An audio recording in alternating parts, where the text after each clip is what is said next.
नमस्कार, स्वागत है आपका। चलिए जानते हैं आज की कुछ बड़ी खबरों को। लोन नहीं चुका सके मशहूर टीचर तो बैंक वालों ने छात्रों के सामने किया अपमान, दे दी जान। बिहार के भागलपुर में एक कोचिंग संचालक ने बैंक लोन चुकाने के दबाव में आत्महत्या कर ली। केमिस्ट्री के टीचर रहे सीबी सिंह ने पिछले साल बैंक से पर्सनल लोन लेकर अपना कोचिंग सेंटर खोला था।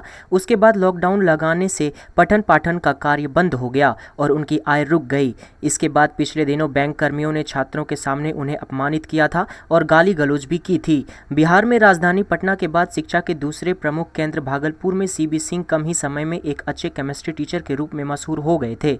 मूल रूप से बेगूसराय जिले के रहने वाले सीबी सिंह पठन पाठन के कार्य को लेकर ही कुछ साल पहले भागलपुर में शिफ्ट हो गए थे और पहले वे एक कोचिंग संस्थान में फैकल्टी के रूप में पढ़ाते थे। कॉम्प्रिहेंसिव केमिस्ट्री के एक अच्छे शिक्षक के रूप में वे कम ही समय में मशहूर हो गए।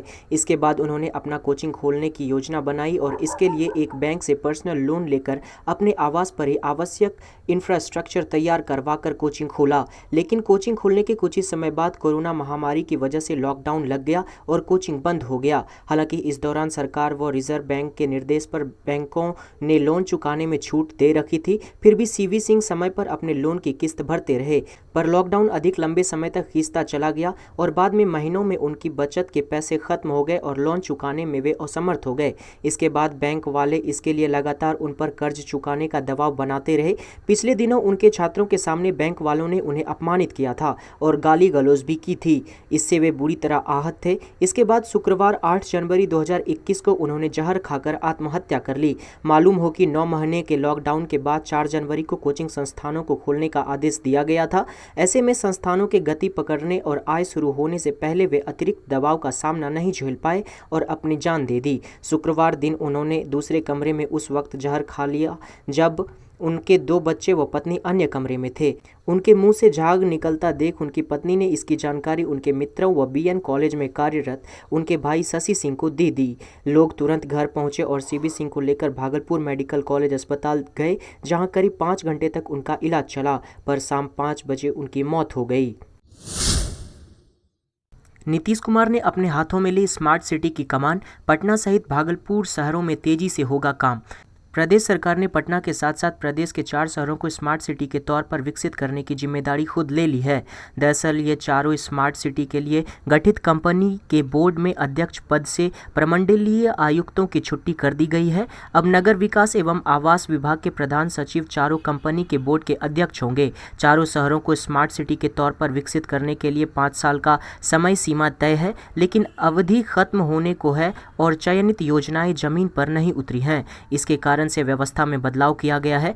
केंद्र की स्मार्ट सिटी योजना में बिहार के 4 शहर हैं, जिनमें पटना, भागलपुर, मुजफ्फरपुर और बिहार शरीफ को चुना गया है।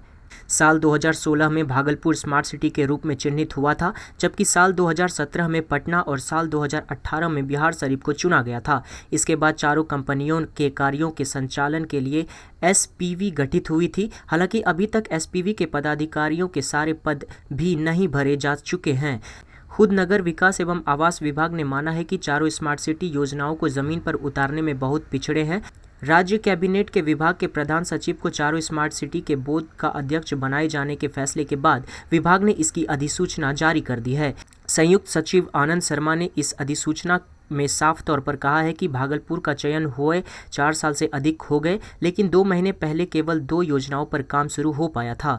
वहीं मुजफ्फरपुर का चयन हुए 3.5 साल से अधिक बीत चुका है। विभाग की माने तो 1 माह पहले तक वहां स्मार्ट सिटी की एक भी योजनाएं नहीं पूरी हो पाई थी। पटना और बिहार शरीफ की हालत भी खस्ता है। भागलपुर में अलग अलग सड़क दुर्घटनाओं में 2 लोगों की मौत।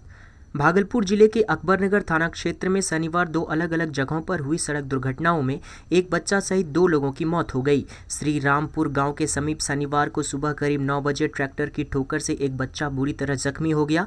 इलाज के लिए भागलपुर ले जाने के क्रम में बच्चे की मौत हो गई। मृत बच्चे की पहचान श्री रामपुर गाँव के प्रवेश यादव के पुत्र लक्ष्य राज उर्फ गोलू के रूप में की गई है, जिसकी उम्र 10 वर्ष बताई जा रही है।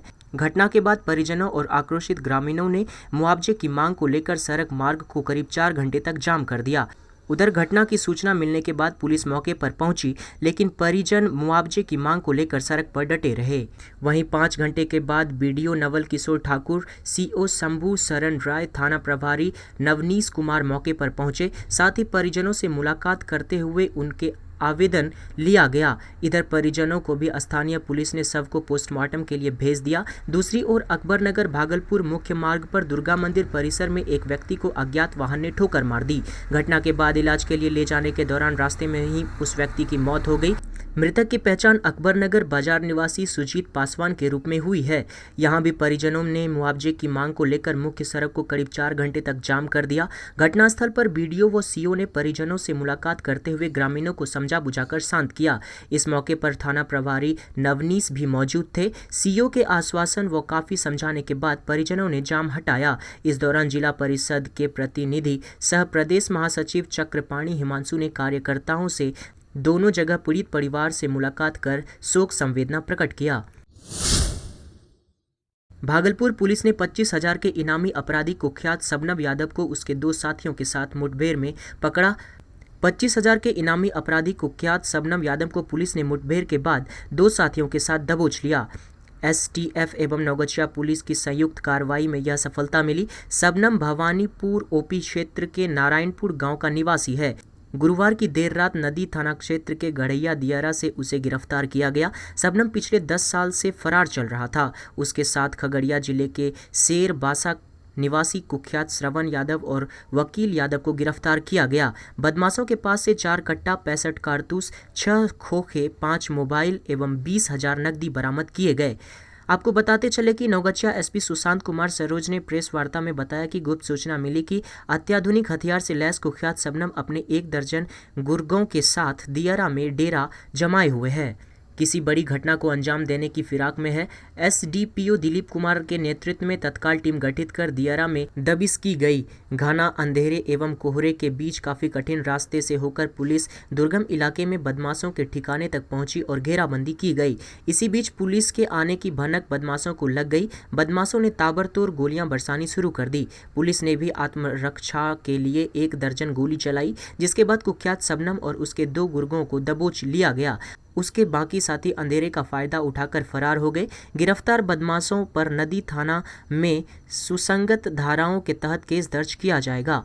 स्पीड ट्रायल के तहत सजा दिलाई जाएगी। शबनम की अवैध संपत्ति का भी पता लगाया जा रहा है। आपको बताते चले कि कुख्यात शबनम पर बिहपुर थाने में 9, नौगछिया में 1 एवं नदी थाने में 3 संगीन मामले दर्ज हैं। हत्या, आर्म्स एक्ट, जानलेवा हमला, रंगदारी समेत अन्य कई संगीन मामलों में आरोपित पाया गया है। वहीं इस मामले पर एसपी ने कहा कि शबनम की गिरफ्तारी पुलिस की बड़ी कामयाबी है। छापेमारी टीम में शामिल सभी पुलिस पदाधिकारियों और जवानों को पुरस्कृत किया जाएगा। घोषित इनाम के अलावा अवार्ड देने के लिए मुख्यालय को लिखा जाएगा। टीम में बिहपुर सर्कल इंस्पेक्टर नर्मदेश्वर चौहान, खरीक थानाध्यक्ष पंकज कुमार, रंगरा ओपी प्रभारी महताब खां, भवानीपुर ओपी प्रभारी नीरज कुमार के अलावा बबलू कुमार पंडित, ओम प्रकाश सिंह समेत पुलिस बल और एसटीएफ के जवान शामिल थे। भागलपुर की साइकिल पट्टी में बम विस्फोट, तेज धमाके की गूंज से मची भागम भाग। भागलपुर में अलग अलग सामानों की अलग मंडियां हैं। इसमें से एक साइकिल पट्टी में शुक्रवार शाम बम फटने से एक व्यक्ति बुरी तरह घायल हो गया। आम दिनों की तरह बाजार की गहमागहमी के बीच तेज धमाके से अफरा तफरी मच गई। दुकान के अंदर से लोग सड़क की ओर भागे और सड़क पर आवाज से चौंके लोग इधर उधर भागने लगे। 2-3 मिनट बाद धुआं थमा तो एक व्यक्ति बुरी तरह घायल नजर आया। पुलिस के पहुंचने से पहले लोग उसे संभालने में लग गए। स्थानीय लोगों ने घायल को अस्पताल में भर्ती करवाया। घायल की पहचान संदोखर थाना क्षेत्र के सोहायल गांव निवासी सी पासवान के पुत्र अवधेश पासवान के रूप में की गई है। दरअसल अवधेश पासवान अपने रिक्शे पर तिलकुट का पैकेट लोड कर रहा था, तभी अचानक विस्फोट हो गया और रिक्शा चालक गंभीर रूप से घायल हो गया। इधर घटना की सूचना मिलते ही पुलिस सदर अस्पताल पहुंच गई। एएसपी पूरन कुमार झा ने बम वहां कैसे आया इस बात की जांच करनी शुरू कर दी है। घायल रिक्शा चालक से भी पूछताछ की जा रही है। आसपास के सीसीटीवी फुटेज को भी खंगाला जा रहा है। रेलवे ट्रैक पर पूर्णिया के युवक का शव बरामद। कुर्सेला रेलवे स्टेशन पानी टंकी के आगे सिग्नल के समीप गुरुवार की देर रात्रि ट्रेन से गिरने से एक व्यक्ति की मौत हो गई। मिली जानकारी के अनुसार शुक्रवार की सुबह स्थानीय लोगों ने रेलवे ट्रैक पर एक शव को देखा।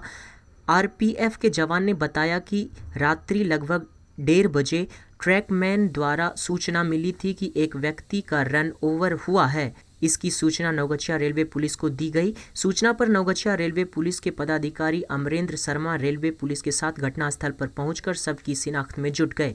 मृतक युवक के समीप से एक मोबाइल तथा पॉकेट से एक आधार कार्ड बरामद कर शव को पोस्टमार्टम के लिए नवगछिया ले जाया गया। मृतक युवक की पहचान उसके पर्स से बरामद आधार कार्ड द्वारा की गई, जिसमें मृतक युवक की पहचान दीपक कुमार 21 वर्षीय, पिता गर्भू मंडल, घर ग्वालपाड़ा, थाना रुपौली, जिला पूर्णिया निवासी के रूप में की गई। जीआरपी द्वारा मृतक के परिजन को फोन से सूचना दे दी गई है।